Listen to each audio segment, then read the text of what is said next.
Hey, welcome to another episode of the Digitally Overwhelmed podcast. I'm Cynthia Pacheco, your host, and I run Digital Bloom IQ, where I help health and wellness businesses get found in Google and heal more of the world. This is episode 211 of the podcast, and this is a guest episode with my lovely friend Valeria Palmertree. And funny story, I met Valeria in the Yellow Conference. I think it's already been like 5 years. So crazy. And we quickly realized we both have Argentine heritage, which is fascinating how that happened. And I decided to, ask her to come onto the podcast because so many times it's so hard to see our own brand from this external lens. And one of the areas that I see a lot of my clients struggling with is pitching themselves to be featured. So from an SEO perspective, this is really, really good because getting backlinks can help with your rankings. And anyway, I'm planning on doing a episode on backlinks for those of you who want to learn more about that. But even beyond that, just having a PR plan, and it doesn't have to be super extensive or complicated. It can be just, putting some goals of places you want to pitch, and over time, pitching them. And because this is really a numbers game of you have to pitch a lot of places and slowly build those contacts in order to see those results, a lot of people get discouraged. So I'm just so happy to have this conversation with Valeria because she talks a little bit more about the behind the scenes of just working with a PR specialist, but also being able to tell your story, being able to navigate the evolution of your story, because many times how we start as a brand changes. And I think one of the first things I invested in my business was a brand story teller who helped me just see that external lens. So in this episode, we definitely just talk about some of these things. We talk about storytelling in business, and we also talk about how to navigate that pitching process. So if you like this topic and you want to kind of hear more, I have two other episodes to recommend to you. So one is episode 167, which is combining your SEO and PR. And that goes much more in depth into this idea of backlinking and how SEO and PR can work really hand in hand, whether you're doing it yourself or you are working with someone. And then episode 148, PR Marketing with Lauren Salone, is another PR expert I brought onto the podcast. So I hope that you enjoy this episode with Valeria. And if this is your first time listening to the podcast, welcome. I am so excited to have you here. If you are an ongoing listener, thank you for supporting the podcast.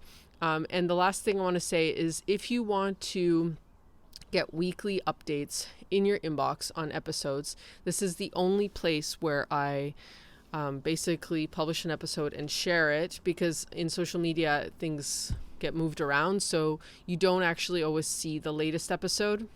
But if you do want to get kind of the email version of podcast updates, you can go to bit.ly/dbiq email, and that landing page will give you the information to fill out, and then you'll get on my email list, and I send SEO tips and just helpful things when it comes to SEO. All right, my friends, enjoy this episode with Valeria. Hey, Valeria, how are you? Hello, Cynthia. I'm good. How are you? I feel like you're in my native country. I feel Yeah. like we're kindred spirits. Yeah, no, it's been a while. I mean, it's been such a special time. And I remember we met at the Yellow Conference, and I miss so much going. Like I've met so many incredible women, and it's so cool that, those relationships continue on. Yeah, no, it's nice. Very few conferences I feel like do that well. Yeah. So, yeah. Yeah. So I wanted to bring you on today because I feel like a lot of my audience have such interesting brands and they want, more exposure. They want to share their story, but they don't really know how to do that. And so I know that your company helps people with that. And so I thought, let's bring her on. So why don't you go ahead and introduce yourself to my audience and also talk about what your company does. Sure. Well, first off, thank you for having me. I appreciate the opportunity. So my name is Valeria, as you said, and I'm a communications consultant. I've worked in public relations for more than 15 years, but most of my time in the field was at agencies, so marketing agencies, communications agencies, and the likes. And about 2 years ago, as many of us are doing, I feel like as women, I decided to launch my own endeavor and launched my own consultancy business called the Palmtree Type, a play on my last name. And through that consultancy, I help clients unearth, craft, and share their stories. The sharing of their stories usually happens through media relations, which of course is my area of focus. So that's what I do in a nutshell. Amazing. I love that. So do you specialize in a specific type of client, or is it just kind of like a broad spectrum? Yeah, so I like to say that I'm kind of squarely in the lifestyle space. So hospitality, travel, consumer goods, anything that, is part of our sort of day-to-day life. But really it boils down to a client that has a really strong story that I feel some sort of connection to. Because I think it's limiting to say one particular industry. There's stories everywhere, right? And I consider myself a really proficient storyteller. So if I find that a client comes to me and maybe they're not squarely in the lifestyle space, but they have such a compelling story that I feel I can either articulate or share in a really meaningful way, then I'll sign them on. Right. Yeah. And so when a client starts working with you, you basically um, just explain, like walk through kind of the process of how you help them kind of uncover their story. And then I'm going to get into some questions, but just so people Sure. can understand like that experience of working with a media relations expert or, yeah. Absolutely. So usually it's kind of a little bit like a therapy session at first, right? Because it's getting to know where the client's head is at in terms of why do they even think that they need media relations or some Right. sort of storytelling assistance. Some clients come to me with a very well articulated story. They are so confident in who they are and what their story is, and they just want to spread the word. So Hmm. that process is a little more simple and turnkey, where we come up with who their target media outlets are, Hmm. what their audience looks like, what that audience is consuming, whether it's online media or print media. And then we put together a public relations plan that usually consists of outreach ideas. So what outlets are we going to? What's the angle? What kind of angle are we given that story? Some people call that the spin. I think spin's a very bad word because we're very transparent in storytelling. So I call it the editorial angle, what publications we're going after. Other clients come to me and say, look, I know that I need to share my story because I need to get more business, but I don't even really know what my story is. Can you help? So Right. that process is a little longer term. And usually I walk them through what I call really a story identification process, where I, in a way, act like a journalist interviewing them, trying to glean insights into who they say they are, who their audience is. And it's kind of the magic is in gleaning those things that come out as they're talking. I'm like, well, that's a great story. And that could be really great for this publication. And so then I put together, coming out of that, it's usually like an hour and a half session of just story identification. I walk out of that and develop editorial story angles. And I tell them these are sort of the buckets of editorial in which your story makes a lot of sense. And if they approve that, then we build a media list and then outreach can begin. So that's kind of, in a nutshell, what the spectrum of that process looks like. Yeah, I love that. And just to even take it a step back as a brand, like, and this kind of relates to what you're saying, is like sometimes we're so in our own company and in our own brand that it's hard for us to step outside and see from the outside how interesting or how valuable or, really what is it the work we do. And Yeah. so having someone like you not only see those different aspects and decide like what do we want to highlight, but also realize that there is a story, right? Because we Mhm. just think, oh, well, at least for me, my business, I think, okay, this is what I help people with, but I don't think of it as a story. But like, as I've been talking to you, I'm like, people want to know the story, right? Like they want to Yeah. know like why, like everybody asks me, why are you, why are you doing this? Mhm. And I'm like, oh, like that's a good question. And it's something that's just so ingrained. So I guess storytelling, it sells, right? At the end of the day, it compels other Absolutely. humans. Mhm.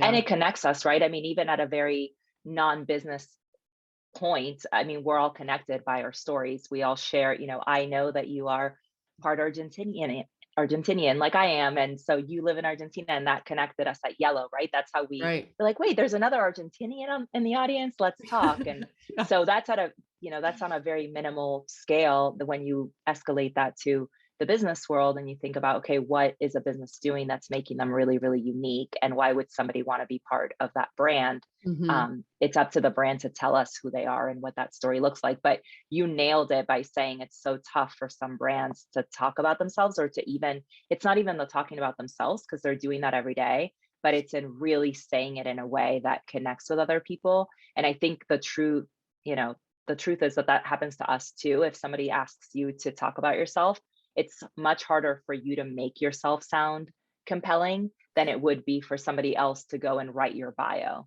Hmm. So, and that happens to me. And I'm a professional storyteller. And Hmm. my most nerve wracking time is when somebody says, give me your bio, because I have to write that. And you never feel sort of cool enough, or like you have a story to tell. So, yes, looking at your brand holistically is the best way to get to the story. Yeah. And I mean, we look at all the big brands, and I think what happens is we internalize a story and we just assume that that happened naturally. But now that I'm Hmm. thinking about it, all that's very intentional, like that, Very. just the compellingness of it, or like the journey of it, and the ups and downs of it. And that's what attracts us to specific brands that we relate to. Hmm. And we just assume, oh, that just like happened. It's like, no, there's Yeah. people like you who are like in the back and they're like, okay, what's the story? And the brand's like, oh, okay, we need to like have a dialogue here, or yeah, just like a line where this is intentionally what we're putting out there, and it impregnates in everything that we do, right? It's Hmm. not just the media. I mean, obviously it can connect with the media relation side, but it's also just how we show up every day as a Hmm. brand. Absolutely. And that I can't stress enough, that everything ladders up to the brand story. So even in what you do, right? And helping brands communicate through their digital domains, I mean, the messaging that ends up on websites, on social media copy, on advertising, of course, in public relations, all of that is connected to the overall story. How Right. you tell it changes based on those channels, but the Mhm. story never changes, the essence of that brand. So that excites me, because you definitely put it in great words. So let's say we have someone who's listening who's like built a really good brand. They're working with some great clients. Their business is thriving. And they Mhm. want to just start to look at their story and how that connects into everything they do, including pitching other brands to feature them. They want to do that more intentionally, but they feel like maybe, and I've personally felt this, like the evolution of my brand has evolved as things have evolved, Mhm. because I have changed as a person, but also because how I see my clients is different, how I expect things, like all these different things have happened. So how do you feel like a small business can start to just like navigate this evolution, and just understand like where am I at right now in terms of Mhm. my brand story? Yeah, so I think, the word authenticity gets thrown around a lot these days, and sometimes that really irritates me because not everything warrants to be called that. But when Yeah. it comes to storytelling, I think that's where it's at, right? That's the most important thing for any brand, regardless of their size, to keep in mind. So while I firmly believe that as a brand evolves, of course, like your services and maybe your focus area is going to change, sort of those logistical business things might fluctuate. But I would argue that the essence of what that brand is, like what makes your brand, doesn't really change much. So having kind of that internal conversation with you and getting a grasp of at your core, what is your brand about? What are those core brand values? As long as you're not losing sight of what makes that story truly authentic, that is really what differentiates you from your competitors. Your services can change, monthly if you want them to, but what you bring to the table holistically as a brand and authentically as a brand, I think that's where the story lives. A lot of clients often get lost in precisely that you mentioned, like, well, I wanted to put this messaging document together, but a month from now it's going to change because instead of focusing on lifestyle, I'm now going to focus on health. Well, but how you're focusing on either of those industries probably stays the same, Right. because you as a brand haven't really changed. Your services have. So I think it's differentiating the brand essence from the brand offerings Mm-hmm. gets you a little more able or closer to articulating your actual story, not just Mm-hmm. what you're selling or promoting. Right. Right. Do you find like a lot of people already have a strong essence, but they're not able to, again, like to really see it or even to put it into words and still make until they like start working with you and they're like, oh, right. Like this is the essence, but I've just been living in it that it's like hard to really recognize. 100%. So most clients, there are some exceptions, but most clients come to me and they say, I have no idea what my story is. And then we start the identification process and they call me sort of like a mirror. Right. Essentially, I'm helping them reflect back to them who they actually are, but they've been giving me the information all along. It's just that I'm a third party, so I can glean those things. So most clients are standing so close to their story that they just can't even see it for what it is. And Mm-hmm. in some cases, they're very dismissive. They have this amazing story and they're like, why would anyone be interested in that? And I'm like, well, actually, the New York Times would be very interested in that story. And they just can't see it for themselves. Others maybe have a fairly good grasp of their story, but they cannot articulate it. And that's okay. They're not messaging experts and they're not writers. They're not journalistically trained. So I coach them through the messaging aspects of it. But Mm-hmm. I would say 8 out of 10 clients are sitting on their story and they just cannot seem to see it. But then when they start talking about it, they're like, oh, yeah, I have a great story. Yeah. And I think the other thing that helps me is I remind myself that like, because this is partly also a visibility sort of crutch of like, well, no one Mm, cares, like, or I don't know, sometimes you can have that sort of thing of like, why is it special? But then you see that it's not even about being special, but it's about compelling your clients. And you see that if you show up in that way, um, not only does it benefit your business, but it really inspires your clients, right? And it's almost like absolutely. sometimes it's like leading by example because you can share a story of growth or a story of like coming back from a hardship. And so Mhm. clients who are in that right now see that in you and that's what inspires them to take action. So suddenly it's like, oh, this isn't about me, this is about helping the people I want to help. And okay, so I have to dig deep and get uncomfortable and like show up in this way, but it's so worth Mhm. it at the end of the day. Absolutely. And especially, in your industry for the most part is wellness and health. And I think to be able to kind of lead with that story better aligns you to the kind of clients that you want anyways, right? Because it kind of creates this litmus test of if that story doesn't connect with Right. somebody, then that person It's not probably a good isn't fit. the right fit for your business. Whereas if you just create this general story where it's like, oh yeah, one size fits all, we're for everybody, that's not really true, because there's no way, none of us are that open for any kind of business. But also it just, yeah, it's doing you a disservice by not really going after the client that you need. So Yeah. Yeah, I think I mentioned like I do actually some outreach pitching for some of my clients. And so I send them different opportunities.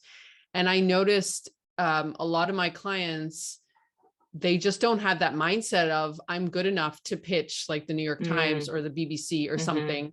And from my end, I'm like, oh my God, like this is such a perfect fit. How would you say no?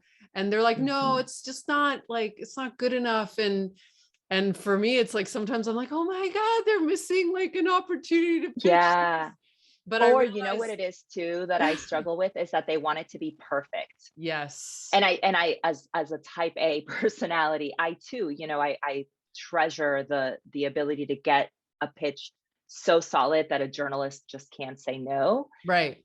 But if you don't try, right? If Right. you don't try to put it out there and you don't know what kind of connections that's going to make, just putting yourself out there either as a resource, as an industry expert, hey, for next time if you ever Right. want input on this kind of story, I'm happy to provide that. It's not as it's not publicity. Like I think if we step back and we say, hey, this isn't about publicity for you, it's Mhm. really about helping somebody else have access to insight that they wouldn't have had Mhm. anyways. I mean, anytime you open any publication, you name it, whether it's, Mhm. travel and leisure on the Mhm. travel and hospitality side, whether it's Vogue because you're reading about fashion and Mhm. fashion lifestyle, all of those stories were intentionally placed in those Right. magazines. And they were only placed because somebody had the courage to go talk about themselves and tell those stories. So I think Yeah. we need to get out of our heads a little bit, but it's hard. Anytime you've been asked to talk about yourself, it's even now, I mean, doing this for me, it's hard. And I do this for clients every day. So I get it. I get it. No, but that's why I love your work, because it sounds like not only do you, take action, right, in many ways, and you help the clients, but there is a little bit of coaching. And I also have to coach my clients sometimes of like, no, this is so good enough. It's more than good enough. Like it's a good fit. And so Mhm. some of that mindset work comes into play of just reassuring the client and saying, look, like nothing's going to explode if we pitch them. Right. Like the worst that will happen is they won't respond, but the best that will happen is they'll say yes, or even they'll be aware of you. And like you said, that could lead to a future opportunity. That could lead to something even bigger. Um, yeah. Absolutely. Yeah. Oh, I love that. Okay. So just to wrap things up. So what would you say is like one tip? I know it's like a tip is so Just one. small. Ah. It could be so many things. So for someone who they want to attract more media opportunities that are a good fit for them, but they're feeling stuck, and just, yeah, finding, maybe it's partly just getting honest about what they have to offer, but also finding like the right opportunities. So yeah, just one piece of wisdom, I guess, to impart at this Okay. point. Well, I'm going to pretend that they have their story nailed down and that we Okay. know, what they're saying. So that Okay. aside, like they have a good grasp on their Mhm. story. I would say that the most important thing is to actually engage in media relations. I mean, going back to what we just talked about, if Mhm. every opportunity is like, ooh, maybe not, then Mhm. it's not going to work. Public relations really only works when it's a two-way conversation between Right. the brand and the journalist, or the brand and their PR person and the journalist. So those conversations are obviously an investment of time, because even to your point, sometimes you have a conversation with a writer, it doesn't go anywhere, but now you're on their radar and they know to call you in the Right. future. So my wisest advice to clients would be to not wait until they have something to share, to really start cultivating those relationships now. Whether it's with a local paper, whether it's with a wellness blogger, kind of learn about what stories interest them and then how Mhm. you might be a resource for them. Is there a trend you can speak on? Is there a perspective that you can offer based on your field? I think the biggest sort of misconception that some clients come to me with is that media coverage just kind of happens overnight. Like, Right. this is coming out tomorrow and I want to announce it. Well, it just doesn't work that way. Right. And that's why I say relationships are my currency. I Mhm. truly take them that seriously. It's a cultivation over, months and years of these journalists knowing what, my clients are about. Mhm. But I think there's also a lot of value in, I mentioned the New York Times yesterday and these big name publications, but clients can get really wrapped up in that. Like when I ask them, what does PR success look like for you? They'll say, well, the Today Show. Well, sure, that, PR success for me looks that way too, but sometimes what you really are missing is that you're not going after the kind of media opportunities that are actually better aligned with where your audience is more likely to see them.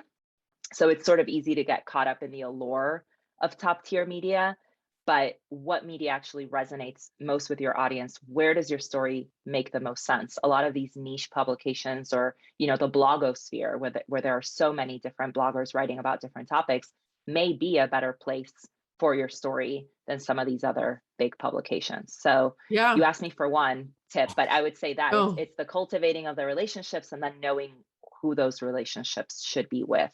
I love that. Yeah, start where you're at. Like I always tell my Hmm. clients, look for someone, like even on a simpler scale, look for someone who's like slightly more ahead of you and think of Hmm. how you could pitch them. How obviously think what benefits them, right? So think of something that they would be just saying yes to, whether it's an opportunity. Like I say to my clients, could you do like a guest post roundup and feature like the Hmm. top 10 coaches in your field, or the top 10, health, whatever, influencers, and just people Hmm. love to be interviewed. And Absolutely. Yeah. it's crazy. Like if you pitch someone with a really good pitch, you can get some really big names just by like catching them at the right time when they're launching a book or an event or Hmm. something. And like you said, you don't need to wait until you're like huge to do that. You could do that basically from day one, and that Hmm. really benefits your brand. I think that's a big thing. Like people just get on an island, on their little island, and they Yeah. don't like spread. And if you know that your story is good, Yeah, then it's on you to share that story, right. right? I mean, you're sitting on this great story and you can be a resource to somebody. So why not extend that olive branch? You never know where it could lead. Yeah, I love that. Ah, so good. Now Yeah, I'm I could talk like about this all day. So yeah, and I like help my clients, but like I struggle with pitching myself, but it's like inspiring me to like just get back, because it, like you said, it's all about doing it consistently. Like you can't just wait until you're like selling something or something big's happening. It's about exactly. consistently pitching, Yeah. and just like putting out those feelers, right, all the time. And I will say, I mean, there is no shame in feeling badly about pitching ourselves because, Right. again, I do this day in and day out, and it's still very hard for me to be interviewed, to talk about what I do. Yeah. It's an ongoing exercise because we're so close to it, and I think Yeah. it's because we're authentic people. Yeah. If you were so boastful, you would probably wonder, like, well, why is she so why is she always so open to talking? But I think it's there's a charm to brands being that way. But Yeah. that's why I'm here to help them kind of just like, no, no, no, Yeah. come out of your shell a little bit. We're gonna get your story out there. So yeah, Yeah, it's a there's like balance. some It's all about imposter balance syndrome, I guess, that for happens. sure. And And as women, especially, I know that that's not the focus of this podcast, but you work with a lot of female yeah, entrepreneurs. And I think it's something that's been ingrained in us. And I think we struggle with that. It's still sometimes hard for me to introduce myself and say, I'm the owner of, or I'm the yeah. founder of. It feels weird and it Yeah. shouldn't because I am. It's not a lie. But for You're some not reason, lying. it feels weird. So Yeah. it's an ongoing work in progress. And I think that's okay. Yeah. Well, it's our time to be visible and to, to lead the way. And yeah, I remind myself like there's other women who are looking to me as an Hmm. example, and they then lead another example. And so when I position it that way, suddenly I'm like, well, of course I have to do this. Like there's no other Hmm. choice. Like I That's want such a good to. way to put it. Yeah, Yeah, that's a great I way to put really. it. Well, this was so great, Valeria. So where can people hang out with you, get more information about your company and everything you do? Yeah, well, the easiest way is to go to the palmtreetype.com. You can see my writing, my latest featured work, learn about some of my clients and my experience. And then, of course, on Instagram, and that's VALENP tree. On Instagram, follow me. I'm writing almost every day and posting something. So hopefully they enjoy it. Yeah, no, I love your posts, and I was checking out your website too. It's totally your vibe. I was like, this just feels like her. Oh, thank you. Well, there we go. I found my story then in some way. I'm trying to stay close to that essence and not lose sight of it. Yeah. So thank you. No, I love that. Well, this was so great. Thanks again. Of course. Thanks for having me, Cynthia. We'll talk soon, I hope. Yes.